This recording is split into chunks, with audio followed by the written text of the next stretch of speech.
Smart ভ্যালু morning, myself Miss Dipti Ghosh. দেখতে পাচ্ছ আজকে আমি প্রোগ্রামে চলেছি, আমাদের স্মার্ট ভ্যালুর একদম আউটস্ট্যান্ডিং লেভেল প্রোগ্রাম। যে এতজন স্টুডেন্ট রয়েছে, কলকাতা নেতাজি ইন্ডোর স্টেডিয়ামে হচ্ছে, পুরো অল ওভার ইন্ডিয়া থেকে।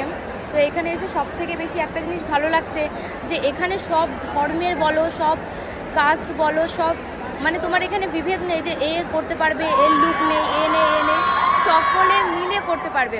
তো এটার জন্য আমি নিজের চোখে আজকে ফার্স্ট টাইম, বাট খুব এনজয় হচ্ছে। যে ভাগ্যিস সেদিন সুযোগটা করে নিয়েছিলাম, যে ভেবেছিলাম করব যখন স্মার্ট ভ্যালু থেকেই করব বলে আজ জায়গাটা করতে পেরেছিলাম। আর যেটা রয়েছে এতজন মিলে আছি, দেখতেই পাচ্ছি।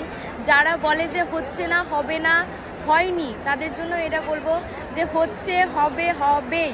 তো thank you my upline, Nishit দাদা, রথিন দাদা ভাই, সকলকে thank you, plus our team, যে এখানে আমাকে সুযোগ করে দিয়েছে। আরও ভালোভাবে নিজের জায়গাটা করে নেব। বাকি তোমাদেরকে এটাই বলবো, আরও ভালোভাবে কাজ করো। কে কি বলছে, কে কি বলছে না, এটা কোনো ম্যাটার না। তুমি তোমার নিজের জায়গাটা করে যাও, ভালোভাবে কাজ করো, ফোকাস একটাতেই রাখো, আমাকে পারতেই হবে, করতেই হবে। আমি যদি পারি তাহলে তুমিও পারবে। Yes or no? তো থ্যাংক ইউ।